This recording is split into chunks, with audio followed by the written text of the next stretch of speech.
Sophie, we're recording on a Friday afternoon, and boy, oh boy, am I looking forward to knocking off and enjoying a draft of vintage that have been cooled the long age in the deep velvet earth, tasting the flora and the country green, dance, and Provençal song and sunburnt mirth. What about you?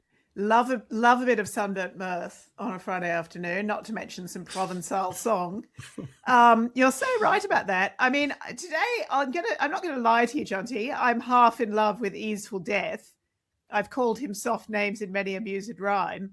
But honestly, I'm kind of up for anything. And I'll tell you, I cannot wait to welcome Bacchus and his pards upon the viewless wings of poesy. Well, Sophie, we're in the right place because this is The Secret Life of Books. I am John T. Claypole, a bantling young poet who has merely learnt how to lisp sedition from my overseers and mentors. My poems are full of drivelling idiocy, fit only for a madhouse. And it would be better and a wiser thing for me to be a starved apothecary than a starved poet. So I'm going back to the shop, Sophie. I love that, Jonty. You're not channeling John Keats by any chance, are you? I'm Sophie G. I'm a lady in the meads, full beautiful, a fairy's child. You might not have noticed this, but my hair is long and my foot is light. And, Jonty, my eyes are wild.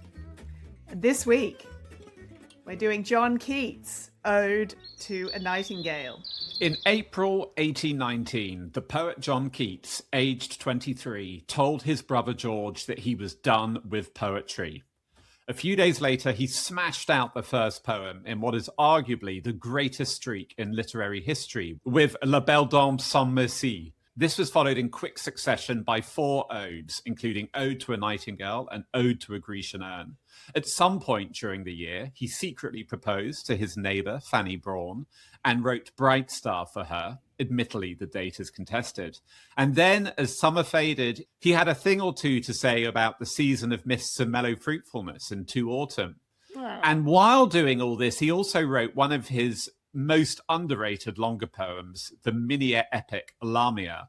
All that in 6 months. I mean, God only knows what Marvel's 1820 might have had in store.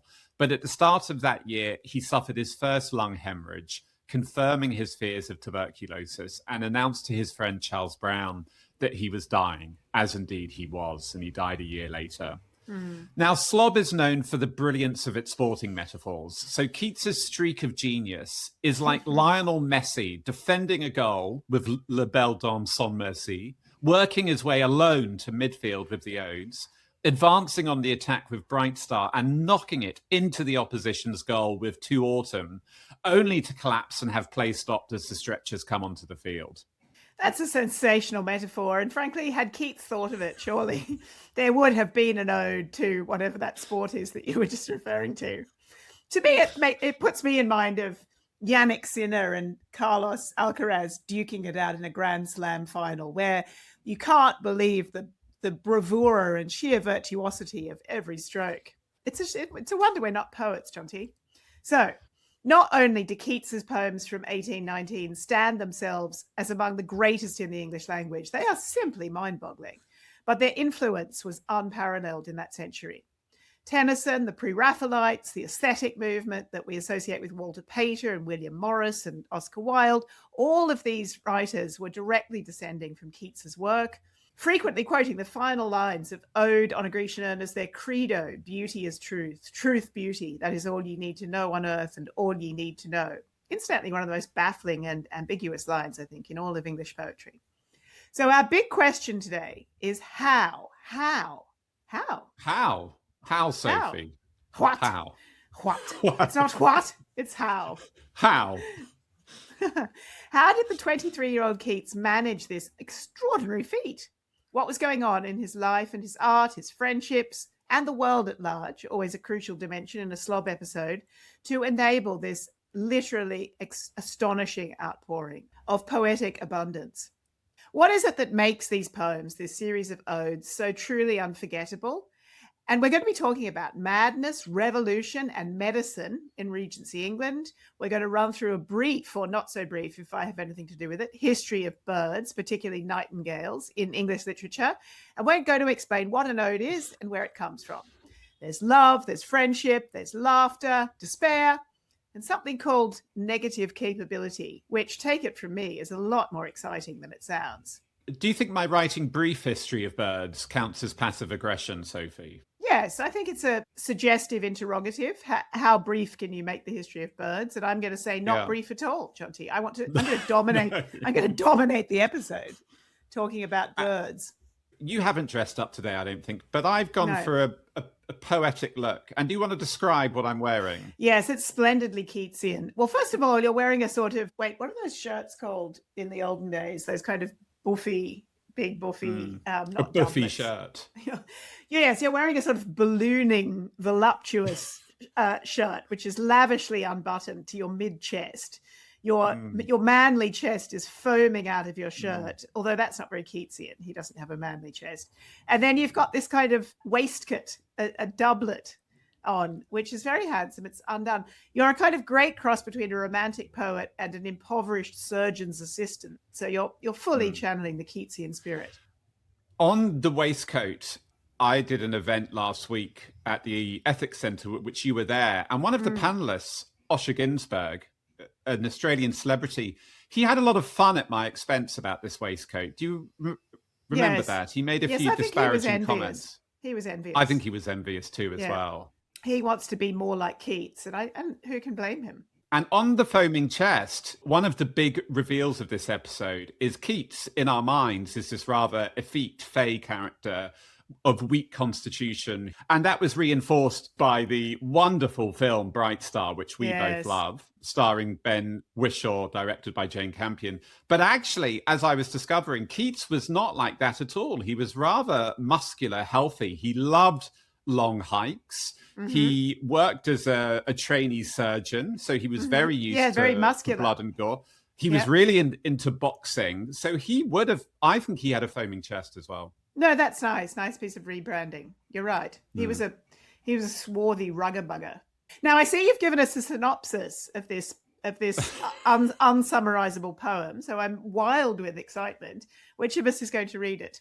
Well, you're going to do it, Sophie, because I want you to see how it's done. You've given me some pretty weak synopses in recent times, and I've written one so you can see what it's like when somebody takes care, real care, writing down a synopsis for you to deliver. Well, let's let the audience be the judge, shall we? It's dusk, somewhere on the outskirts of London. I think it's in Hampstead, isn't it? Yeah. A young man stands alone close to some woodland. He feels drowsy, as if he'd taken opium, which, knowing what we do about Keats, he almost certainly had. A lone nightingale, or in poetry speak, a dryad of the trees, starts to sing, and Keats finds himself enraptured. He reflects how the nightingale doesn't know the weariness and fever of human life, and he decides, imaginatively, obviously, to fly away with the bird on the viewless wings of poesy. What happens next has been analysed by generations of school students, scholars, teachers, and randos ever since. Keats dissolves into the darkness of the woods and the bird's song. In other words, he melts into art itself. That's a nice touch, Jonty. Part of him yearns never to come out of this state, simply to die in the moment. But finally, his own thoughts bring him back to earth. The bird flies away for another valley, and Keats is restored to his senses. Was it a vision? Or a waking dream, he asked. Fled is that music. Do I wake or sleep? The astute amongst you will notice that for all the lush, sensual language, the story we just told is the very oldest and simplest in the history of storytelling. Hero goes into wood, encounters death, and emerges a sadder and wiser man. Keats takes this formula and tells it more memorably and compellingly than just about any other storyteller in history, in literary history, with total economic precision. So that's a stunning synopsis, John T. My only quibble is the total economic precision. I don't think Keats went to 11 on the economic precision in this poem. On the precision, yes, but the economy of the poem, I wouldn't single it out as its signal virtue. That's true. I suppose the draught of vintage that have been a cooled, a long age, and the deep delved earth, tasting of flora and the country green dance and Provençal song and sunburnt mirth is quite a long-winded way of saying I'd like a glass of wine.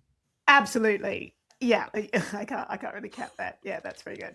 Let's hear some of the poem. Ode to a Nightingale it's not a super short poem. It's not a sonnet. It's not a long poem either. It's made up of 8 stanzas, and the stanzas are 10 lines long each.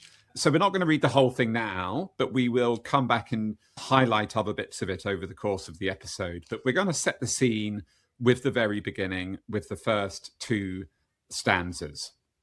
My heart aches, and a drowsy numbness pains my sense, as though of hemlock I had drunk, or emptied some dull opiate to the drains. 1 minute passed, and leafy woods had sunk. 'Tis not through envy of thy happy lot, but being too happy in thine happiness, that thou, light-winged dryad of the trees, in some melodious plot of beech and green and shadows numberless, singest of summer in full-throated ease. Oh, for a draught of vintage that have been cooled a long age in the deep delved earth, tasting of flora and the country green, dance and Provençal song and sunburnt mirth. Oh, for a beaker full of the warm south, full of the true, the blushful hippocrene, with beaded bubbles winking at the brim and purple stained mouth, that I might drink and leave the world unseen, and with thee fade away into the forest dim. Beautiful, Jonty. So I kind of actually want to come back to that opening later after I've given my long history of the bird in English poetry, because I think that Keats is absorbing and responding to other nightingales in a very complicated way in that opening. But what I want to say about that opening for now, for our listeners, is it's not the easiest series of lines to keep track of. He's making a lot of classical references. It's sort of hard to remember what they mean. He's using this very ornate poetic diction, as we've already had several jokes about, so I won't make another one. He's using kind of a lot of words where you could have a few, and he's kind of oscillating between, I think, quite formal classical allusion and using what we'll find out are sort of elements of another kind of ode, the Pindaric ode. And he's alternating between that and this much more informal, impressionistic way of writing, where we're immediately caught by this sense impression that he's creating on the page. And that gets him much closer to a Horatian ode, which is the kind of ode he's writing.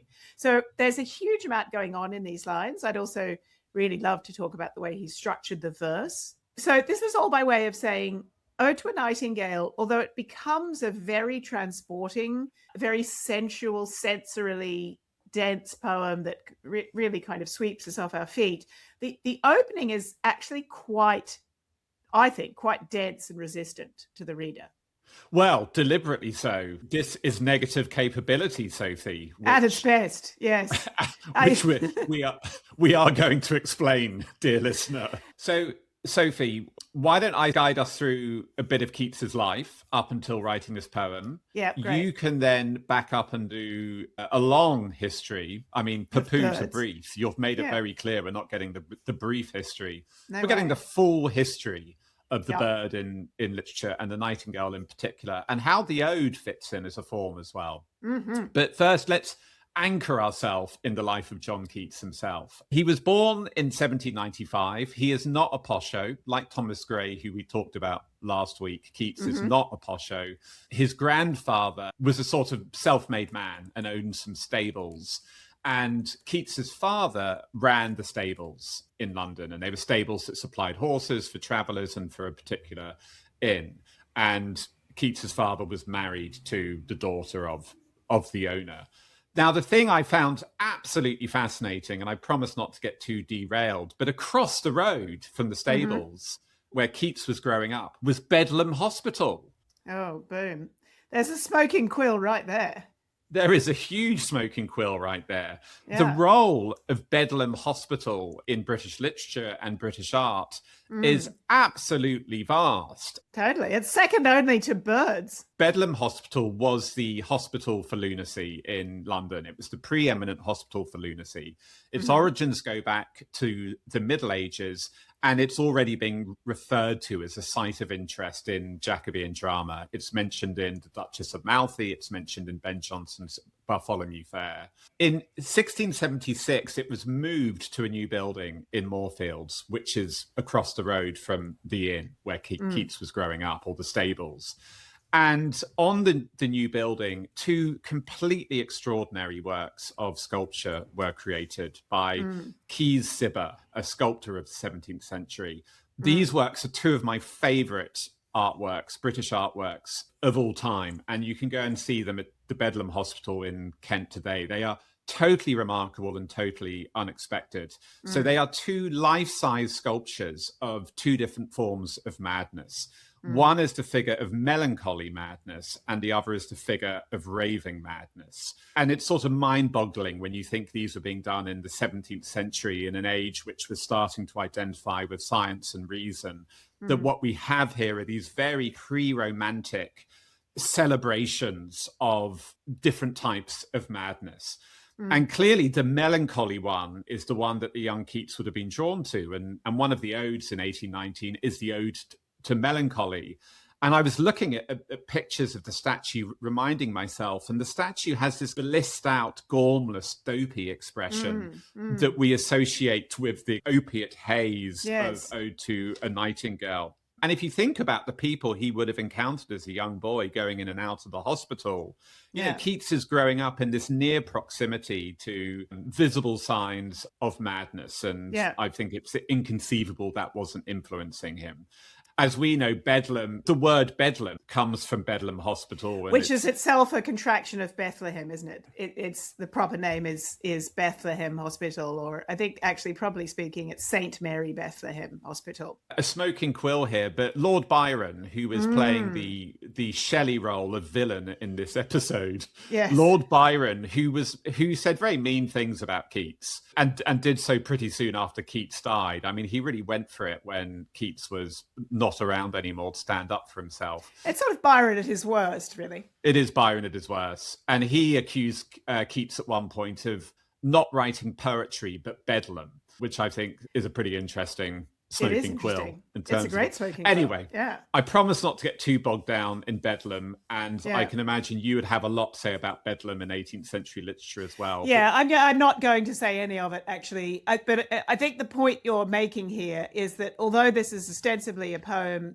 that is about the kind of psychological and emotional transportation that Keats gets from looking at a bird in a tree, we're actually firmly embedded in an urban landscape and a landscape of medicine, which is also part of Keats's story, as we're about to find out, and also of grasping towards an understanding of mental illness, psychiatric illness of all kinds. So there's stuff going on in this poem that is very opposite to what appears to be going on. Yes. So when Keats was young, his father sent him and his brothers to a dissenting school in North London. Love a dissenting school, by the way. Love a dissenting school. This one was called Clark's Academy, and it was in Enfield, just north of London. And for those who listen to our series on school literature, Clark's Academy was an absolute shining example of what education could be in the early 1800s. There was very little flogging, if any flogging at all. The syllabus included astronomy, botany, French, mechanics. So he was getting a very progressive education. And Keats's father's dream was to get the boys into Harrow. So that they could have more fagging in their life. But then, Sophie, calamity happens. Yes, calamity strikes. When Keats is eight or nine, his father dies. He falls off a horse. I mean, you know, poetic irony right there. The stabler falls off a horse. And Keats's family life completely unravels. Which is basically the early 19th century equivalent of dying in a car accident. And within 2 months, his mother makes the appalling mistake of marrying a hustler called William Rawlings, who takes over the stable business. Yeah. I mean, it's basically Hamlet. Gertrude marries Claudius, and Keats, as the young Hamlet, is totally thrown by this. And from that moment, Keats and the siblings are brought up by his grandmother. This new marriage that his mother has unravels. His mother disappears for several years. She's drinking heavily.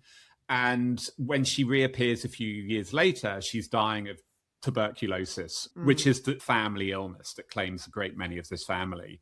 And sort of while this is going on, Keats's grandfather is trying to protect the money, the family money, from being exploited and taken by these men who Keats's mother is meeting. And so there's a very complicated set of wills is drawn up. And when Keats's grandfather dies, a guardian is appointed. And what happens is that a lot of the family money gets caught up in a big case around equity. It goes into Chancery, which we'll be talking about in a few weeks when we do our Bleak House Primer episode. But basically, most of the family money is to be frittered away over the coming decades on legal costs. And at 14, Keats is taken out of school and apprenticed to a surgeon and starts to go through a very rigorous apprenticeship in which he's learning medicine and learning the surgeon's art all through his teenage years. And just to be clear about what it meant to be an apprentice to a surgeon in the early 19th century, we're not in ER or house here. This isn't sort of George Clooney territory. This is rolling up your sleeves. It's sort of one step away from being a carpenter, isn't it? It's brutal physical work, not particularly distinguished. It's not very well paid. You're not wearing scrubs and having cheery bats in the OR. It's pretty rough work. And Keats is essentially a manual laborer. Yeah, there's no anesthetic. So if you imagine what those operating rooms were like, this is not Keats the effete poet. This is a daily brutalization in which, often in a surgery, you require 6 or 8 people to pin somebody down to the table because the pain is so excruciating. They are fighting to escape. So that's what he's spending his teenage years doing. As well as he takes it upon himself from age 14 for over several years to translate the entire of Virgil's Aeneid, which is a vast Latin book, into English. So that's his relaxation time. Those were the days, Jonty. As you know, I was a bit late for our recording this episode because I was feeling quite cross with my kids for just not stepping up and into their sort of academic obligations. And it's partly because I was reading about Keats and I was just thinking, bloody hell, where are the surgeon's apprentices and Aeneid translators now? I know. And why aren't our children translating Latin epics in their spare time? Lopping off lower forearms. A lot to reflect upon there. Yeah, Sophie. So much to think about there. As we drink our draught of Provençal wine later on. Yes. So how does Keats go from this unassuming origins to becoming one of the greatest poets of all time in a couple of years? One of his former teachers at the dissenting school, a man called Cowden Clarke, who's only 7 years older than Keats. He's an aspiring writer himself. He's a dissenter. He's of radical political persuasion. And he has become friends with a very, very influential journalist and writer called Leigh Hunt, who was a hugely influential figure at the time, ran a periodical called The Examiner, which it wasn't exactly radical, but it was politically impartial. And Leigh Hunt spent 2 years in jail for libel. He accused the Prince Regent, soon to become George IV, of corruption and appalling personal morality. They would frequently oppose the government's position on things. And so Leigh Hunt becomes a kind of hero of free speech. And the young Keats is obsessed by Leigh Hunt. And he is introduced to Leigh Hunt by his friend Cowden Clarke. And that throws the young Keats, still a teenager, into this really progressive circle that has connections through to Wordsworth and the Romantic poets. And one night in 1816, Hunt has given Cowden Clarke an original copy of Chapman's Homer. And Chapman was a scholar who translated the works of Homer, the Iliad and the Odyssey in the early 1600s. And one night, Cowden Clarke and Keats sit reading it together, reading aloud sections. And the next morning, Keats writes one of the greatest poems in the English language on the first looking into Chapman's Homer. And he's 20 when it's a sonnet. Underscore that. Yeah. He writes this amazing sonnet. Leigh Hunt picks it up for the Examiner. And what Leigh Hunt does is very significant because he doesn't just publish the poem. He writes an introduction in which he positions Keats alongside 2 other poets, one of whom is not a friend of this show, is Percy Bysshe Shelley. We need to make our Shelley sound. And the third, you would think, is going to be a name worthy of Shelley and Keats. It's not. It's somebody called John Hamilton Reynolds, who is the, I don't know. That was his big moment in the sun.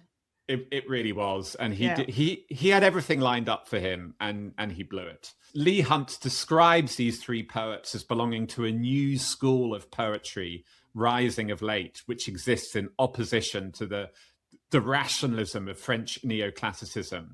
Significantly, many scholars have described this as actually the first time a group of poets have been presented as a movement in the way that we think of artistic movements in the public that's really realm. interesting. You know, when we think of the Dadaists or the Surrealists or the sensationalists, this is often seen to date back to this moment. And while you, of course, had writing partnerships like Wordsworth and Coleridge, or indeed the relationship between Swift and Pope earlier in the 1700s. Or Shakespeare and his collaborators or whatever. They were generally not describing themselves as a singular movement. And what cements this as a kind of marketing trick is that another periodical called Blackwoods, which is much more conservative, launches a series of articles attacking Leigh Hunt and what they now call the Cockney School of Poetry, which is, you know, meant Rude. to be derogatory. You know, Keats is just a working class urchin.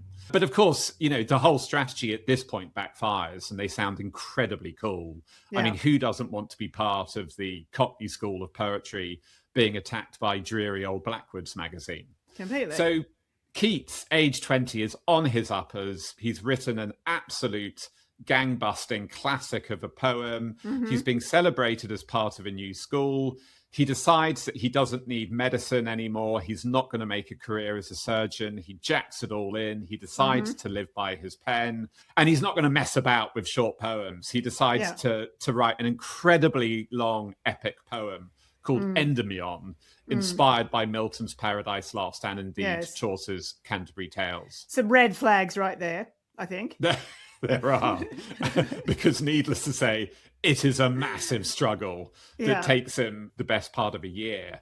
Yeah. But while he's doing it, he's formulating his particular views about poetry. And I think the influence of Keats partly lies in the poems themselves that he writes.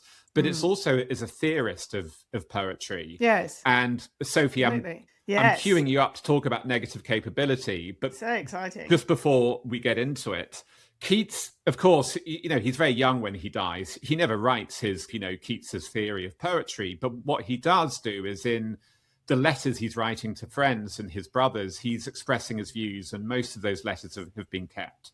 So we know that he's very inspired by the essayist William Hazlitt, who was one of the great essayists of all time, a champion of romantic poetry.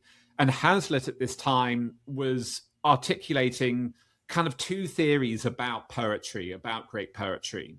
And one is the idea that the poet, the great poet, is never an egotistical person, that there's a selflessness about the great poet, that they become in themselves chameleon-like. And so Shakespeare is the greatest poet for that reason, because Shakespeare gives voice to many different characters and sentiments and feelings, but we struggle to pin down the real Shakespeare himself.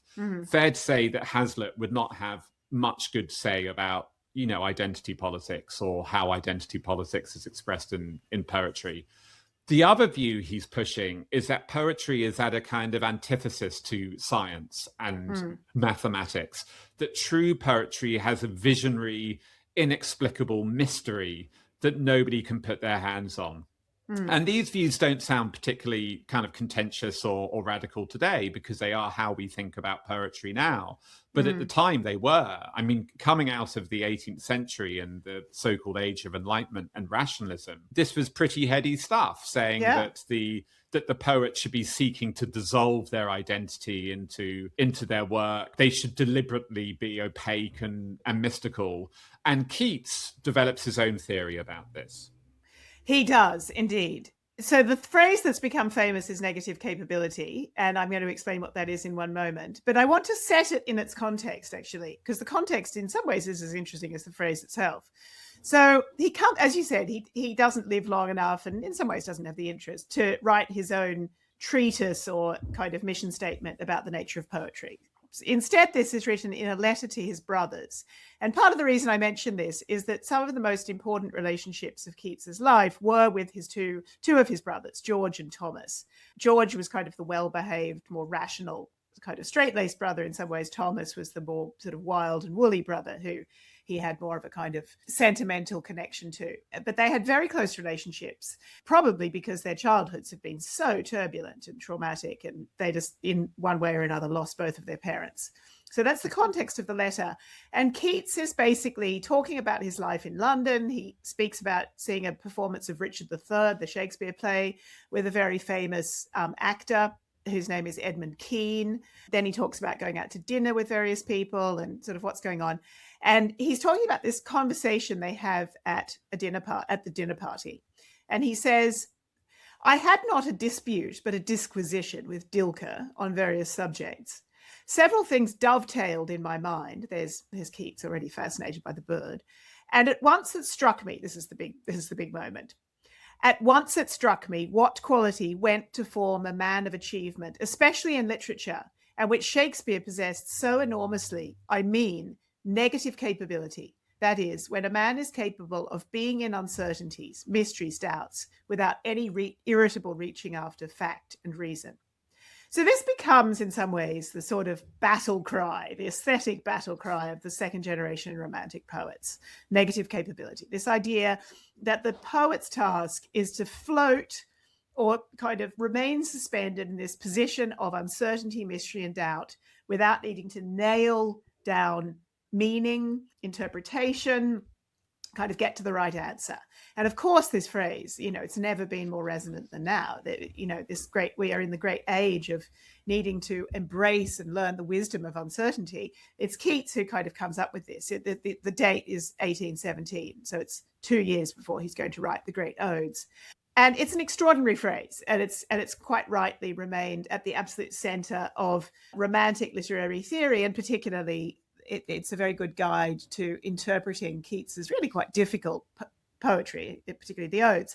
The other thing I just want to say about this letter before we move on is that his sign-off is a sort of dissing / faint praising of the enemy of the show, Percy Bysshe Shelley. He says, "Shelley's poem is out. There are words about its being objected to as much as Queen Mab was. Poor Shelley. I think he has his quota of good qualities, in sooth la. Write soon to your most sincere friend and affectionate brother." So Shelley had sort of shat the bed once again by writing a poem so bizarre and revolutionary and radical that it had to actually, he couldn't even publish it. It had to be sort of circulated among an intimate-ish circle of people who could tolerate the sort of sheer ballsiness of what Shelley had to say. The turd is in the pool and everyone is, quickly getting out. We're a bit mean to Shelley, maybe, but I think rightly so. Anyway, so that's negative capability. So Keats is leaning into this idea that becomes central to the Ode to a Nightingale of the mystery of art, of the self-dissolving. And it's important to know all this theory and all this negative capability to understand what the journey is that he goes on, or the poet goes on, in Ode to a Nightingale. But how does he get to Ode to a Nightingale? At the end of 1818, things go very badly for Keats in two ways. One, his beloved brother is now dying of tuberculosis. Keats's mother had died of tuberculosis. His uncle had. Now his brother is. And Keats moves in with his brother to nurse him through the final months. And it is unbelievably horrific. He's basically locked in with his brother, who is dying painfully of tuberculosis. And the way that they get through it together is just through taking opium. Keats is giving his brother opium for the pain, and Keats is giving himself opium because of the kind of profound despair he's feeling. He also knows by this point that his own health is not good. He's pretty convinced he is going to have tuberculosis himself. And while he is in this state of appalling misery, the awful bastards at Blackwood's magazine absolutely go in for the kill. They've been running a campaign over 1818, attacking Leigh Hunt on political grounds, attacking his school of poets, the Cockney School of Poets. And after the publication of Endymion, this kind of long epic that Keats has been embroiled in writing, They absolutely tear him to pieces. Yeah. There was a review by a man called John Lockhart in which he begins by complaining how the age of celebrity, celebrity poets like Burns and Walter Scott, has given the idea that any common person can be a poet. Lockhart writes, it's turned the heads of we know not how many farm servants and unmarried ladies. Our very footmen compose tragedies, which Lockhart thinks is absolutely hysterical. Yeah. And he says that one such is Keats. Keats is a bantling, a working class little apprentice. He's no better than a farm servant or a footman. And his poems, he says, are drivelling idiocy, fit only for a madhouse. And he ends by a very brilliant piece of journalism because it's so memorable, but he addresses Keats directly. He says that he's heard that Keats has given up a promising career in medicine to be a poet, and what a mistake this is. Lockhart ends with, it is a better and a wiser thing to be a starved apothecary than a starved poet. So back to the shop, Mr. John. And this coming at the same time as Keats is nursing his brother towards death is a huge blow. And Byron, who is, as we said, the villain of the show, not Shelley, who's actually quite supportive. Yeah, he is. Byron says that Endymion, the poem that Keats had written, was in fact no more than mental masturbation. It's the phrase he uses. That's not a modern colloquialization of it. And he says that Keats himself was snuffed out by an article. And Keats, his brother dies at the end of the year. And at the start of 1819, he is completely despairing. He writes to his remaining brother that he's probably going to give up poetry. He needs to make a living for himself. He starts thinking about what else he might do with his life. And then in April 1819, at this point of complete depression and lowness, guess who comes to the rescue? I've made the Mr. Wolf from Pulp Fiction comparison before. Who comes to the rescue but Samuel Taylor Coleridge? And great friend of the show. We love Coleridge. It's so amazing. And Coleridge, who we love anyway, Coleridge as an old man somehow senses Keats's despair and inspires him to write the greatest single body of poetic work there is. On the 11th of April, 1819, Keats is walking one Sunday morning towards Highgate.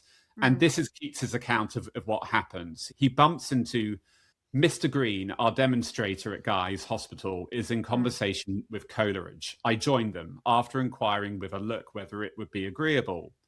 I walked with him at his alderman after dinner apace for near 2 miles. I suppose in those 2 miles, he, Coleridge, broached 1,000 things. Let me see if I can give you a list. Nightingales, boom, boom, boom. Quill after quill after quill. That's like a quill apocalypse right there. Nightingales, poetry. Okay, so we got nightingales and poetry. We might have expected poetry from Coleridge. He talks on poetical sensation, metaphysics, different genera and species of dreams, nightmare, a dream accompanied by a sense of touch, single and double touch, a dream related, first and second consciousness, the difference explained between will and volition, monsters, the Kraken. I mean, that sets Tennyson up a few years later for his debut. Mermaids. A ghost story. Good morning. I heard his voice as he came towards me. I heard it as he moved away. I had heard it all the interval, if it may be called so. And Coleridge was, by this point in his life, the most famous conversationalist and lecturer. People used to come and just hear him talk. And what we have here is Coleridge in 2 hours restoring Keats to his inspiration, because a couple of days later, Sophie, Keats writes the first of the great odes. That was an incredible setup, John T. And you've given us everything that we need, particularly this extraordinary conversation that takes place between Coleridge and Keats, because in many ways, Keats's Ode on a Nightingale is a direct response to Coleridge's poem To a Nightingale.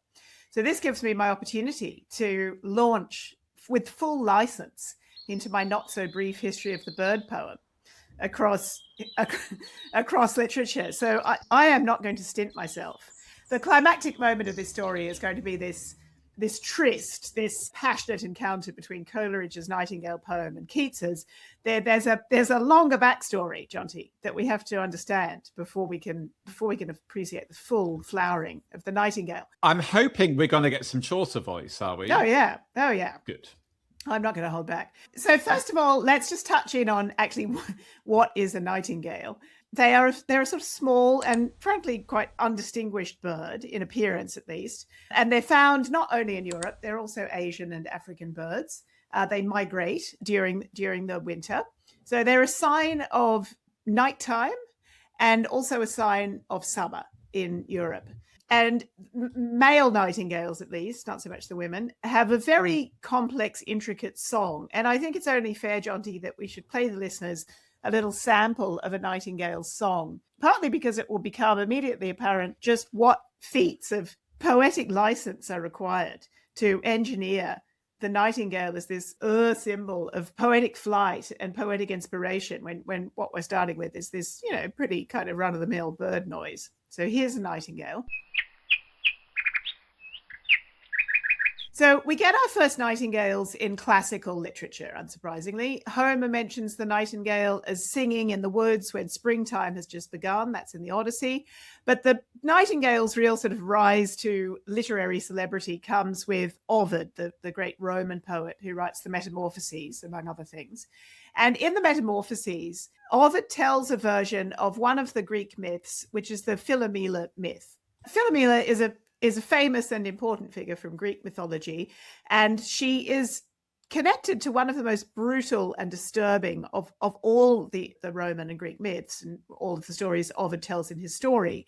It's the story of a young woman named Philomela who is raped by her sister's husband, whose name is Tereus. Her sister's name is Procne. It's a brutal and terrifying scene, and so that she can't tell the story of the sexual violence, Tereus cuts out Philomela's tongue to prevent her from saying what's happened and locks her away in a cottage. So although they live in different countries, and this is a world before the internet, let alone mobile phones, Philomela is very, very resourceful, and she knows how to weave, and she weaves a message into a tapestry, into a kind of blanket that she creates, and she sends it to her sister across the seas. Her sister comes to rescue her, and the two of them revenge Tereus by killing his son. And the crucial point to note here is that Tereus' son, of course, is also Procne's son. So Procne, in loving defense and impassioned fury at this insult to her sister, kills her own child, and they then butcher the child and feed the flesh to Tereus for dinner.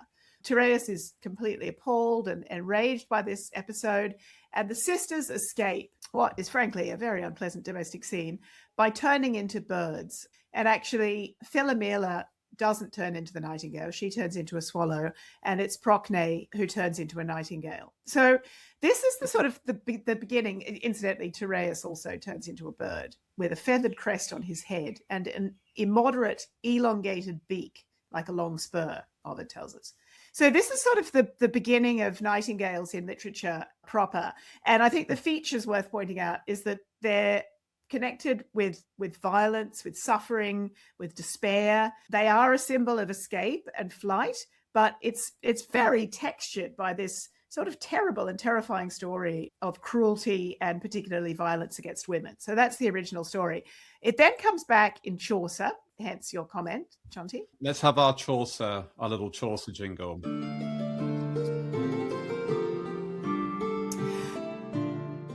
So Chaucer writes the legend of the good women in the sort of early to mid 1380s. Oh, yes. Boo. Yes. Yes. A work of deep misogyny. Yes, we don't really like it very much, but he revives the Philomela story. And he's particularly interested, incidentally, in the episode of the weaving. He spends a lot of time on that, how she manages to work her fabrics and embroider, sooth to say, and on a frame, weave a tapestry as women long ago did skillfully. Whoa. You can't just do that, Sophie. You can't just launch into a Chaucer quote without doing your Chaucer voice. No, That's why I'm in this. That's why I'm in this. Okay. Okay, back up and do that again. All right, take two. This woeful lady had learned in her youth how to work of fabrics and embroider sooth, to sayn on a fraba where the tapestry as women long ago did skilful eye. And truth to tell, she still had her fill of food and drink and clothing by his will, and could a read too and well enough and dight, and though she had no pen with which to write, letters could she waver there and fro, so that by time a year had passed or so, on larger woolen cloth she had woven, how share was born thereby a boat from a fen, and on it goes into a scene of ghastly rape and violence.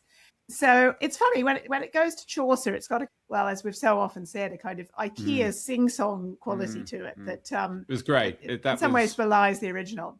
Okay, so that's Chaucer, and it's so we're now firmly into canonical English literature at this point, and I'm just going to give us a couple of high watermark moments in the subsequent history of the Nightingale. So the sort of violent, horrible version of the story surfaces in Shakespeare in Titus Andronicus, actually, with the character of Lavinia, who's another woman who has her tongue cut out to prevent her telling of the crime of rape. But Shakespeare also writes one of the most charming exchanges in Romeo and Juliet, which is about a nightingale. And this is the moment, I think, where the nightingale starts to pivot in English literature to become this bird of nocturnal transport, the bird who kind of promises freedom and ease from pain and a kind of fantastical nighttime scene. So as the morning breaks after Romeo and Juliet's hot first night together, Juliet says, "Wilt thou be gone? It is not yet near day. It was the nightingale, and not the lark, that pierced the fearful hollow of thine ear. Nightly she sings on yon pomegranate tree. Believe me, love, it was the nightingale." And Romeo says, "It was the lark, the herald of the morn, no nightingale. Look, love, what envious streaks do lace the severing clouds in yonder east. Night's candles are burnt out, and jocund day stands tiptoe on the misty mountain tops. I must be gone and live, or stay and die." It's a bit gaslighty, isn't it? The way that Romeo just immediately at the beginning of their relationship is telling her she's wrong, and then smothering her, everything she said with other references and allusions. No, he mansplains the lark, basically. Yeah. I mean, it's probably for the best things end up the way they do in that play. Yeah, nice rebrand. So it's all the Nightingale's fault. So what we're having heard the beginning of Ode to a Nightingale by Keats, we can really see where he's harvesting some of that language from. This very fanciful, transporting, lightly fantastical description of the natural world that we're getting here in Romeo and Juliet. It's a very beautiful passage. So it's not going to come as any surprise to longtime listeners and lovers of slob that the next hero in the story of the Nightingale is not Coleridge yet, but of course our friend John Milton. So if anyone loves few people love a nightingale as much as Milton does, and he really lets himself go on this particular bird on multiple occasions. And I'm gonna give greatest hits on this rather than bogging down in the kind of nitty gritty. But actually, the very first sonnet that Milton writes in 1629 is to a nightingale. And the thing that I would say is sort of striking about this is that it's very un-Keatsian. It's not romantic. It's not particularly transporting. It's quite sort of ploddy and boring. He says, "O nightingale, that on yon blooming spray warblest at eve, when all the woods are still, thou with fresh hopes the lover's heart does fill, while the jolly hours lead on propitious May." So I think it's sort of fair to say that that's not kind of Milton's greatest moment. He then takes another quick pass over the nightingale in his poem Il Penseroso, which is sort of written in his kind of late early career phase. It's published in his first collection of poems in 1645. And the only reason I'm going to read the first couple of lines of this is that Coleridge is going to take them up. He says, Milton says, "Sweet bird that shunts the noise of folly, most musical, most melancholy." So we see that Milton's still in kind of Chaucer mode here. He's not above a rhyming couplet. But then Milton really busts it out of the park in Paradise Lost. So his great masterpiece. And he has this kind of inset lyric in the middle of Book 4 of Paradise Lost, which is the book where we are introduced to the prelapsarian Eden before the fall.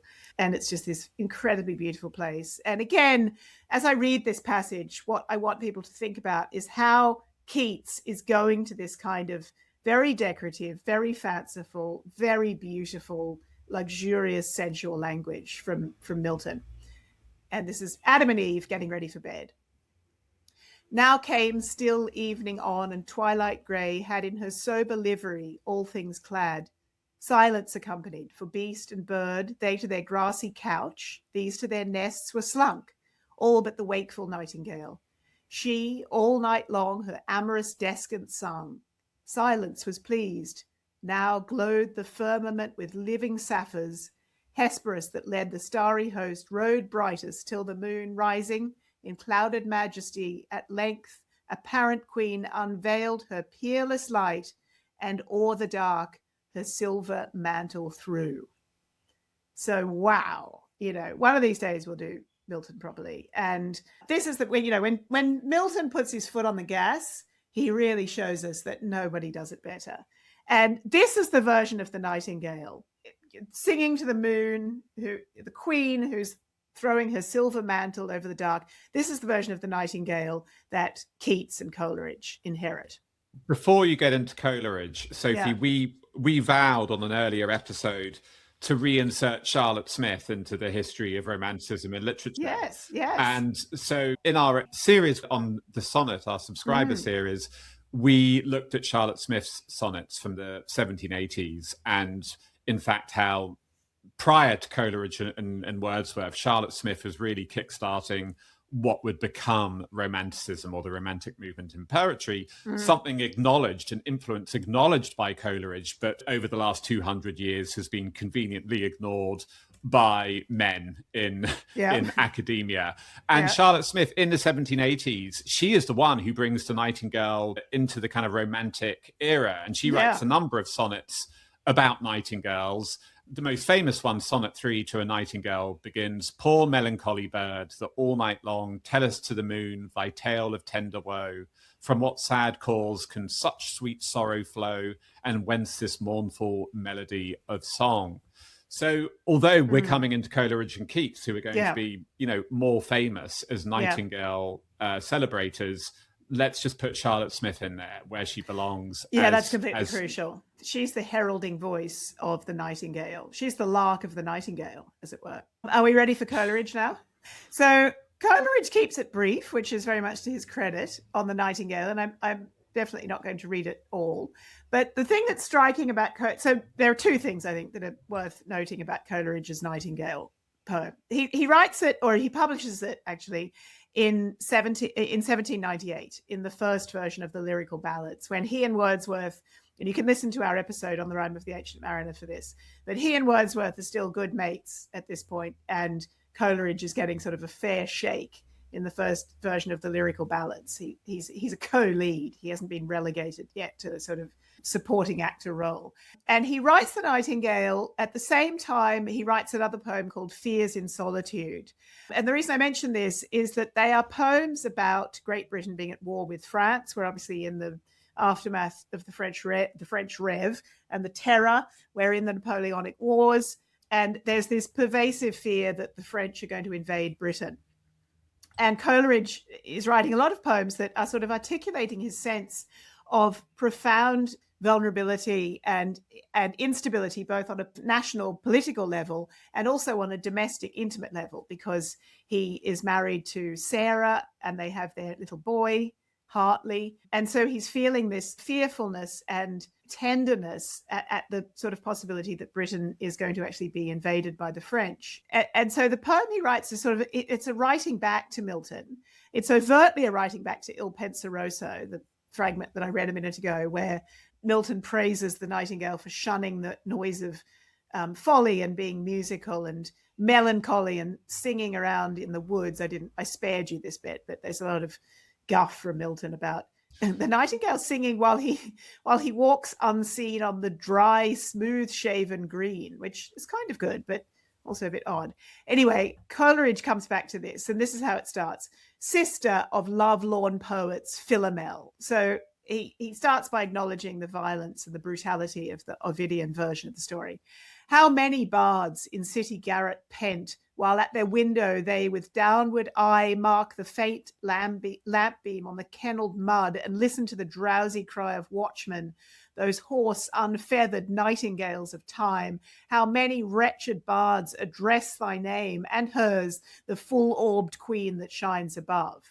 moment of celebration of Samuel Taylor Coleridge here. I mean, what an opening. He's basically saying, forget about bloody Milton and his now came still evening on. All these kind of half-starved, completely impoverished, desperate poets sitting up in their attics in great cities pent, which is a reference to Paradise Lost, looking down at guttering lamps and disgusting polluted kennels, which are the sewers that ran through the streets of the city, listening to watchmen, these men walking around the city, who Coleridge identifies as the nightingales of time, which in and of itself is an unbelievable moment.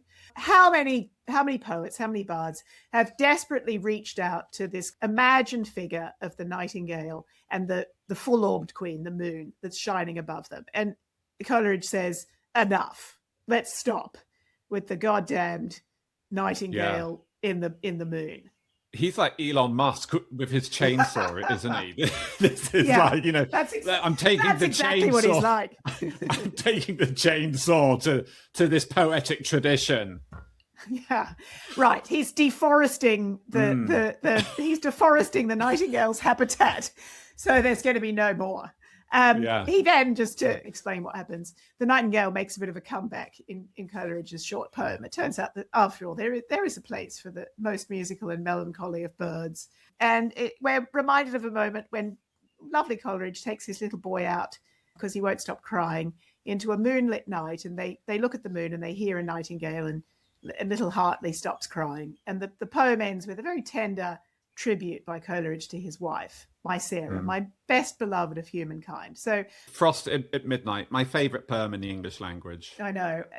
We've discussed it many times, John T. It is indeed. And while we're on Coleridge appreciation, I mean, you've just talked us through the complete brilliance of Coleridge. 1798, young man. And isn't it wonderful that 20 years later, when he hasn't got it in him anymore to write much in the way of poetry, he takes it upon himself to take this young man, John Keats, who is in a moment of profound doubt and despair, and picks him back up on his feet and gives him the inspo to go off and do his own Nightingale No. I mean, he sort of overtly passes the baton to Keats. Yeah, and he's not guarding his turf, protecting his turf, not wanting to let young people in. So there it is. Keats is queued up to write Ode to a Nightingale, and does he ever write it? So Keats is queued up and ready to go. He's got a niggling little problem of tuberculosis, but otherwise the close-shaven green is clear and he's ready to go.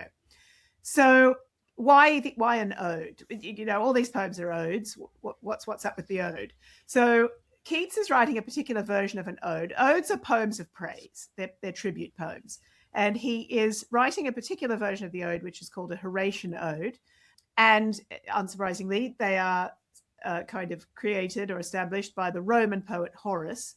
And the thing about a Horatian ode is that they're, technically speaking, quite informal poems of praise or tribute. You're allowed to have as many stanzas as you want. The stanzas are usually quatrains, which means that they're 4-line stanzas, and they follow the same rhyme scheme and meter. So they're quite regular. The opposite ode, the odes that came before, are Pindaric odes, which were created by the Greek poet Pindar, and they're much more formal. They've got lots of rules and regulations, and there are some great Pindaric odes in English, but this is not one of them. This is a Horatian ode. So I just want to quickly say something about Keats's verse form, having mentioned that about the ode, because it's really interesting. So I said that Horatian odes are normally written in 4-line stanzas. There's a famous Horatian ode, for example, written by the poet Andrew Marvell, which is a kind of celebration of the English Revolution, and its quatrains. Keats chooses instead to write 10-line stanzas. Now, it might not sound revolutionary, but boy, what a disruptive form. He has chosen neither to write in quatrains nor in seriously shocking. Seriously shocking. He is blowing things apart. This is the Sex Pistols saying shit on national primetime television. Yeah, massively. The 10 line. The 10-line iambic pentameter. Yeah. Good God. And boy, Jonty, he does not stop there, because the 8, as our listeners will have already noticed, the 8th line of every stanza is shortened to iambic trimeter. It's only got 6 syllables in it. Whoa. It's not even pentameter. So pentameter, of course, as we all know, is 5 feet. Trimeter is 3 feet. So there's just nothing. Keats will stop at nothing in terms of interrupting English in English verse form.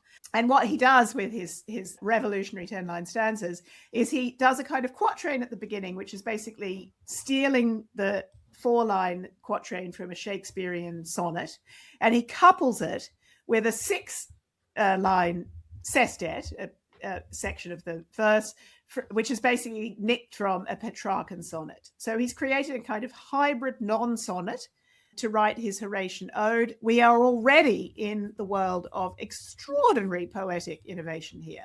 So the other reason why he turns to the ode, I think, Sophie, is that he's become completely mired in trying to write these epic poems. He had done Endymion, which had some mixed reviews. I think Byron calling it mental masturbation is not a high point. And he's then taken upon it himself to write a sequel called Hyperion, which is another vast epic. And that's what's mired him. He's realized he can't keep writing or trying to write these epic poems. And the ode offers him a way out. So it's as much to do with letting go of this dream of writing epic poetry. And I love the way that on one hand, he's in this poem. I think part of what makes it so extraordinary is he is in quite a cerebral way writing into a long poetic tradition that you've been describing.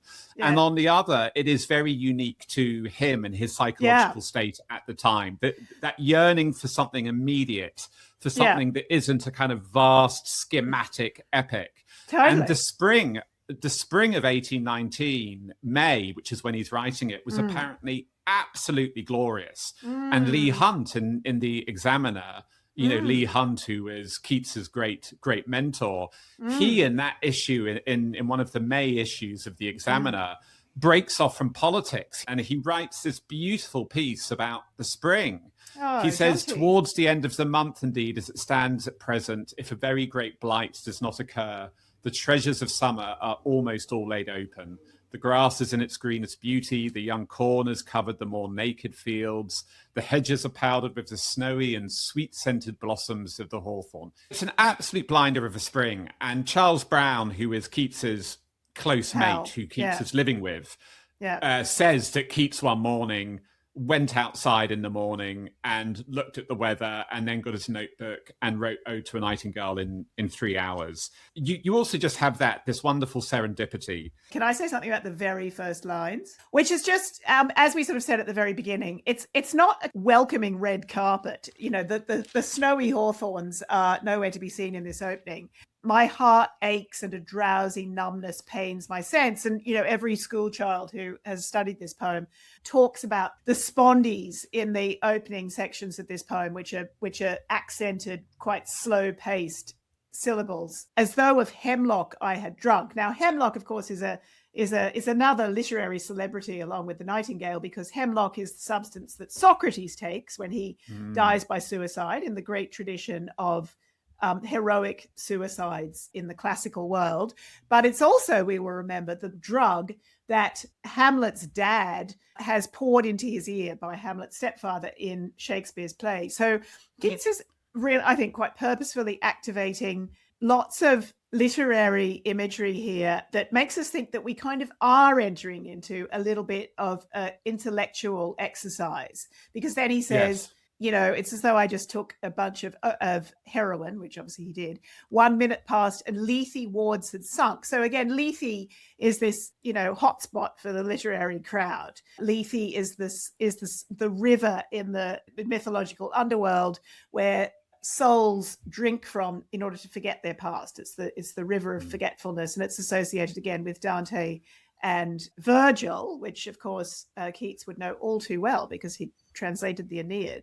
And then he sort of busts out a whole series of these not completely obvious allusions to various other literary texts.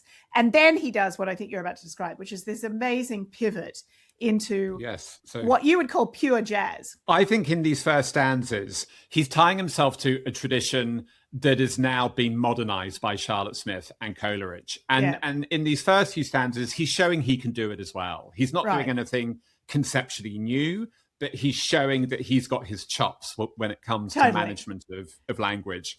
You know, he sets himself up, the world-weary poet, the tinkling song of the Nightingale, you know, entrances him. It makes him want to fly away with the Nightingale and forget about the weariness of fever and the threat of life. Which is Coleridge's Nightingale. That's sort of, Keats is saying, Coleridge, you know, I got your back, but check this out. Check out what I'm going to do.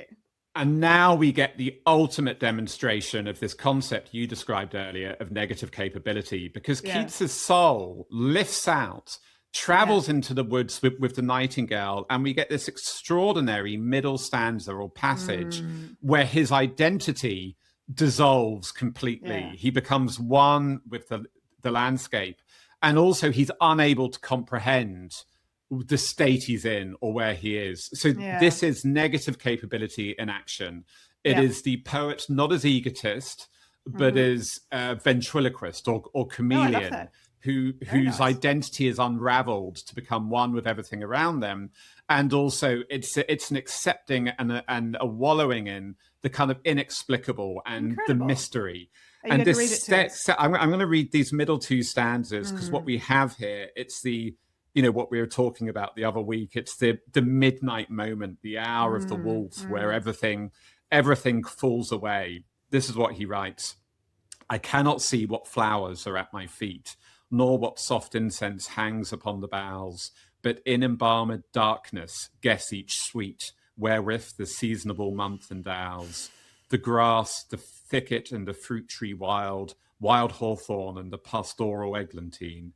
Fast fading violets covered up in leaves, and mid-May's eldest child. The coming muskrose full of dewy wine, the murmurous haunt of flies on summer eves. Darkling, I listen, and for many a time I have been half in love with easeful death.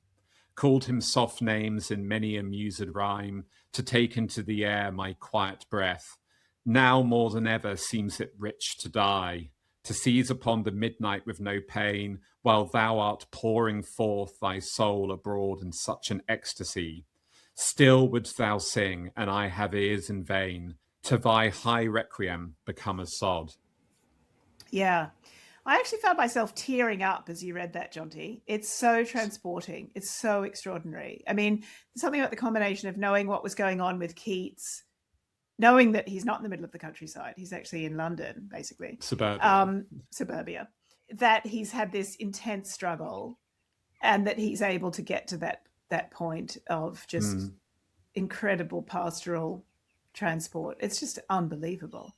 And do you remember when we talked about Oscar Wilde and the Nightingale story Oscar Wilde did of the Nightingale bleeding out as it sings? I mean, this is straight from this landscape here from Keats. You can see Wilde's very directly influenced by Keats. It all comes back to Keats and this moment.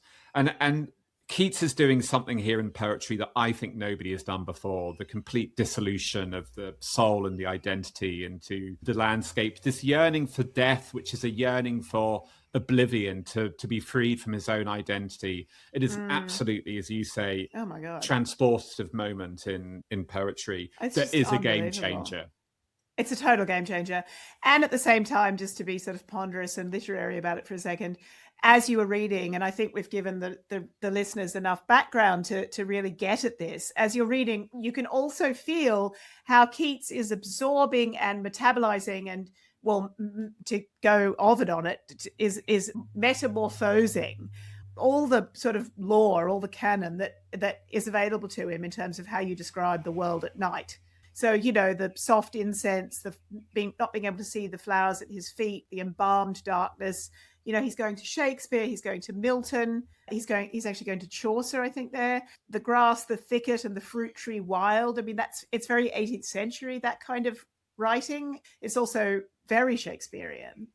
The eglantine, that's a favorite flower of Shakespeare's. Ditto the fast fading violets. You know, the violets are on the bank at the beginning of Twelfth Night in Shakespeare. And, you know, these, I'm just hitting a few kind of moments, but sort of there isn't a word there that isn't being harvested from this rich literary tradition and transformed. And then he has these unbelievably original phrases and insertions like, darkling, I listen. And then there's a caesura in the line there. There's a break in the line. And on he goes. I mean, just constantly asking us to be swept away and then to pause metrically. It's so amazing. Yeah. And then the end of the poem is, it's a meditation, isn't it, the poem? And the end of it is his gradual descent. Well, it's kind of his move into done, actually, because read the first line of the last stanza. Basically, he returns to embodiment. He comes back into his body, forlorn. The very word is like a bell. And you're going there to John Donne's ask not for whom the bell tolls, the bell it tolls for thee. To toll me back from thee to my soul self. I mean, just hang on, pause moment. Check that out. You know, he has noticed that John Donne talks about the bell tolling for thee. He's remembered about Gray, who we did last week, talking about the curfew bell tolling for me. And Keats is playing on all of that, but he doesn't like blow a trumpet at all. He just like blows through it. But I mean, come on, guys. Yeah. Incredible. Forlorn, the very word is like a bell to toll me back from thee to my soul self. Adieu, the fancy cannot cheat so well as she is famed to do, deceiving elf. Adieu, adieu, thy plaintive anthem fades past the near meadows, over the still stream, up the hillside, and now 'tis buried deep in the next valley glades. Was it a vision or a waking dream? Fled is that music? Do I wake or sleep? Wow. The last thing I want to say, Sophie, is that before we prepped for this episode, I had that view that, Keats died. Imagine what he'd done if he lived on. He died very young. And what I realized going into these poems is that I don't think he could have written them without the shadow of death hanging over him. Like, I don't think you can have your cake and eat it. I don't think you could say he would write these poems of 1819 and as somebody who would live on and write for another 40 years. He knows he isn't well. He hasn't had the fatal sign yet, but he knows there's something not right. And he knows that most of his family have died of tuberculosis. And there is a poise and a balance in these poems. The way they balance day-to-day prosaic inspiration, the changing of the seasons, for spring, for the Nightingale, going into autumn, for the Ode to Autumn, with this kind of rich, complex literary history and conceptualization about what poetry means, from somebody who's at the start of their career and yet at the same time suspects that this is it, this is their one shot. It's all coming together. And I want to end by reading the description that Charles Browne, his friend, writes. And it's the very beginning of 1820 when Keats knows he's going to die. And Charles Browne comes down one morning to find Keats very ill. And Browne writes, I asked hurriedly, what is the matter? You are fevered. Yes, yes, he answered. I was on the outside of the stage this better day till I was severely chilled. But now I don't feel it. Fevered, of course, a little. He mildly and instantly yielded to my request that he should go to bed. I followed with the best immediate remedy in my power. I entered his chamber as he leapt into bed. On entering the cold sheets before his head was on the pillow, he slightly coughed, and I heard him say, that is blood from my mouth. If you don't know about tuberculosis, that is the turning point when you start hemorrhaging blood. Yeah. Browne writes, I went towards him. He was examining a single drop of blood upon the sheet. Bring me the candle, Browne, he said, and let me see this blood. After regarding it steadfastly, he looked up in my face with a calmness of countenance that I can never forget and said, I know the colour of that blood. It is arterial blood. I cannot be deceived in that colour. That drop of blood is my death warrant. I must die. John T, we're going to have to end the episode because I'm going to break down. As you know, it's been a hard day for me with the children's academic results and my sore throat. And Keats's arterial blood. From that point on, it's a fight for survival. He goes to Rome to try and get into a warmer. But a year later, he is dead, and that is which is actually Percy Bysshe Shelley's hero moment, by the way, with Keats. Yes. In Rome. Yeah. Yep. He comes through, doesn't he? He does. He comes through and looks after Keats. But that's another story, John T. So let us leave him wondering whether he's waking or sleeping as this Nightingale flies into the next bit of suburban London.